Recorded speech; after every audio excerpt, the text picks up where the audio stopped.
नमस्कार, आप देख रहे हैं प्राइम न्यूज धरानी हिंदी और मैं हूं संजुक्ता।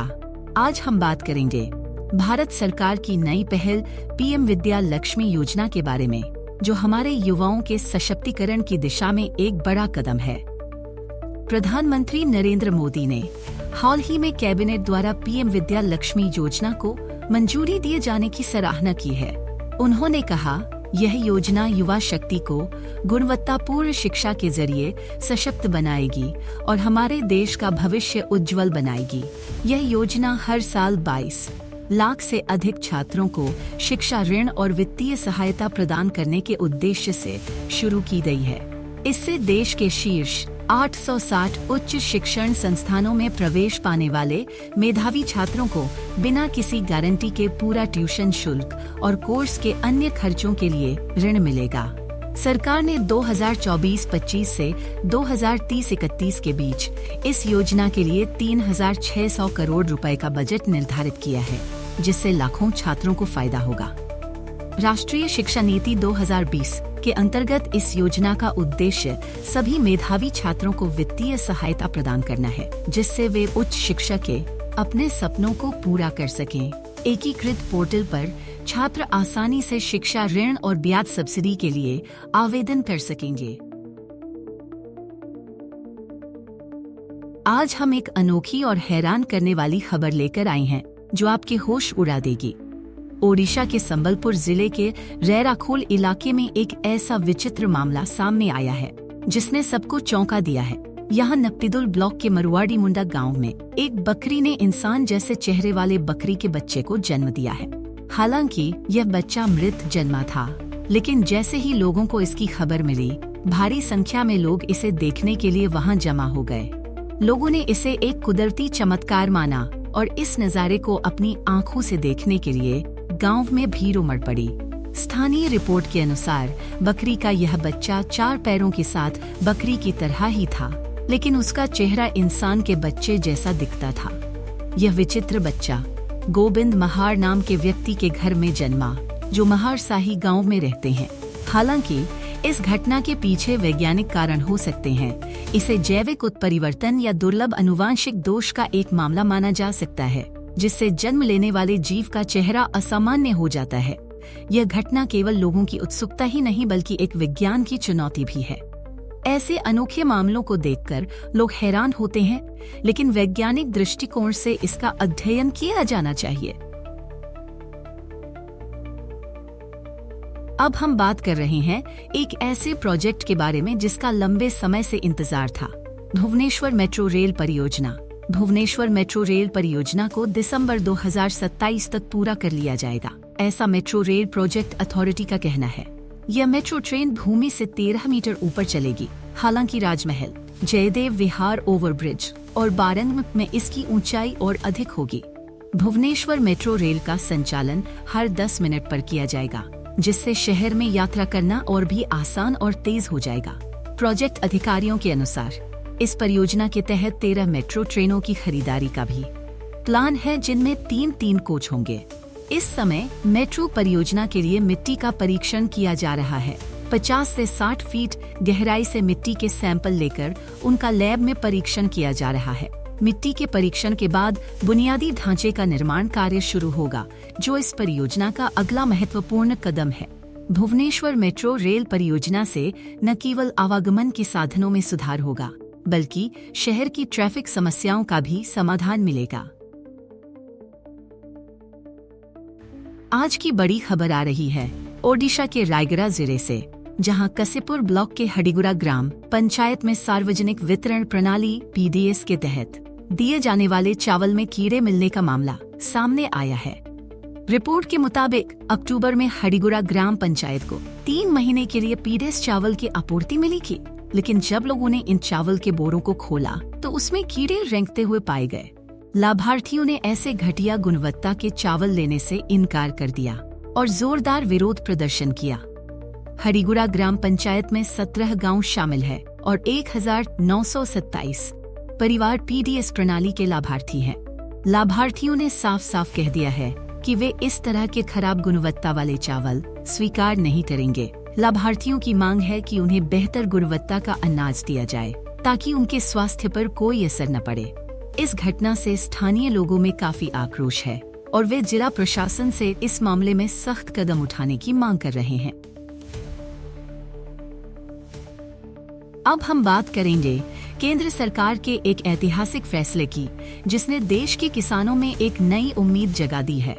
प्रधानमंत्री नरेंद्र मोदी की अगुवाई में कैबिनेट ने वित्तीय वर्ष 2024-25 के लिए भारतीय खाद्य निगम (FCI) में 10,700 करोड़ रुपए का इक्विटी निवेश करने का निर्णय लिया है।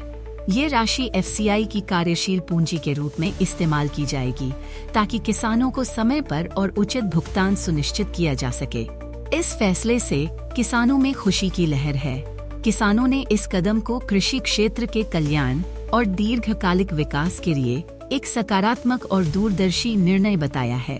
पहले FCI जो पैसा लेती थी वो बैंक से लेती थी, उसे FCI को उसका ब्याज देना पड़ता था। अब ये इक्विटी जो इन्होंने बढ़ाया है, इसमें FCI को ब्याज देना नहीं पड़ेगा, बल्कि FCI की भी हालत सुधरेगी और उसमें किसानों को भी बहुत बड़ी राहत मिलेगी। किसानों के लिए जो FCI को गवर्नमेंट ने पैसा दिया है, ये बहुत ही सराहनीय कदम है। इससे किसानों को बहुत लाभ मिलेगा पेमेंट में। तो माननीय प्रधानमंत्री जी को बहुत बहुत बधाई, जो उन्होंने इतना बड़ी घोषणा करी। किसानों को लाभ होगा इससे। केंद्र सरकार की योजनाएं जितनी भी आ रही हैं किसानों के लिए बहुत ही लाभकारी हैं। उससे किसानों का जीवन स्तर भी काफी अच्छा बेहतर होने जा रहा है। प्रधानमंत्री जी की अध्यक्षता में 10,700 करोड़ रुपए का जो पैकेज FCI के लिए मंजूर किया गया है, वो किसानों के लिए बहुत ही कल्याणकारी योजनाएं इससे शुरू हो सकती हैं और इससे किसानों का काफी भला होगा। उनका मानना है कि इस निवेश से न केवल उनकी आर्थिक स्थिति में सुधार होगा, बल्कि फसल के उचित मूल्य मिलने में भी सहायता होगी। किसानों ने केंद्र सरकार का आभार व्यक्त करते हुए कहा है कि यह कदम साबित करता है कि सरकार किसानों की हितैषी है और उनके कल्याण के प्रति समर्पित है। हम बात कर रहे हैं यमुना नदी में बढ़ते प्रदूषण के बारे में, जो हर दिन एक गंभीर समस्या बनता जा रहा है।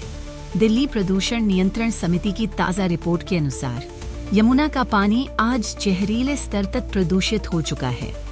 विशेषज्ञों का मानना है कि इसके पीछे दो मुख्य कारण हैं: रसायन और सीवेज प्रदूषण। रसायन कारखानों और फैक्ट्रियों से आ रहे हैं, जबकि सीवेज हमारे घरों से। पर्यावरणविद निशा अग्रवाल ने DD न्यूज के संवाददाता से बातचीत में इस प्रदूषण के कारणों और इसके परिणामों पर गहरी चिंता जताई। राजधानी दिल्ली की प्रदूषित यमुना को लेकर दिल्ली हाई कोर्ट ने एक अहम फैसला दिया है। आज यमुना में आचमन करने पर भी पाबंदी लगा दी गई है। आखिर क्या वजह है और क्यों नहीं यमुना पूरी तरह से प्रदूषण मुक्त हो पाती है? हमारे साथ निशा अग्रवाल जी मौजूद हैं, जो न सिर्फ पर्यावरणविद हैं बल्कि खाद्य मामलों की जानकार भी हैं। क्या आपको लगता है कि यमुना जो है पहले से पॉल्यूटेड है? यमुना में जो पानी आ रहा है वो पीछे से पॉल्यूटेड आ रहा है या कोई और खास वजह? दिल्ली पॉल्यूशन कंट्रोल कमेटी की एक रिपोर्ट है, जिसके हिसाब से तो यही पता लगता है कि यमुना का पानी पीछे से इतना पॉल्यूटेड नहीं है जितना वो दिल्ली में आकर हो गया। दिल्ली में आने के बाद यमुना पाला, वाजीराबाद, ISBT bridge, ITO bridge, Nizamuddin bridge, Okhla barrage जैसी जगहों से निकलती है, जिसमें पाला में जब वह आती है तो उसका पोल्यूशन का लेवल स्तर उतना नहीं है। जैसे कि pH की अगर हम बात करें तो वो न्यूट्रल रेंज में आता है। डिज़ोल्व्ड ऑक्सीजन का लेवल जो पहले 9.6 mg पर लीटर था, वह धीरे धीरे ख़त्म ही होता चला जाता है। इसका मतलब रिवर इतनी पॉल्यूटेड हो गई है कि उसमें कोई ऑक्सीजन बची ही नहीं। कोई भी जीव जंतु उसमें अब सांस नहीं ले पाएगा। उन्होंने बताया कि दिल्ली में प्रवेश करते समय यमुना का पानी इतना अधिक प्रदूषित नहीं होता है, लेकिन जैसे ही यह दिल्ली के पाला, Wazirabad ISBT bridge, ITO bridge, Nizamuddin bridge और ओखला बैराज जैसे स्थानों से गुजरती है, पानी की गुणवत्ता लगातार बिगड़ती जाती है। एक चिंताजनक तथ्य यह है कि यमुना में घुली हुई ऑक्सीजन का स्तर, जो पहले 9.6 मिलीग्राम प्रति लीटर था, अब बेहद कम हो गया है। इसका मतलब यह है कि यमुना में अब इतनी ऑक्सीजन नहीं है कि उसमें किसी भी प्रकार के जीव जंतु जीवित रह सकें। विशेषज्ञों का कहना है कि यह हालात एक गंभीर चेतावनी है कि यमुना को अगर जल्द ही नहीं बचाया गया तो इसकी स्थिति और भी।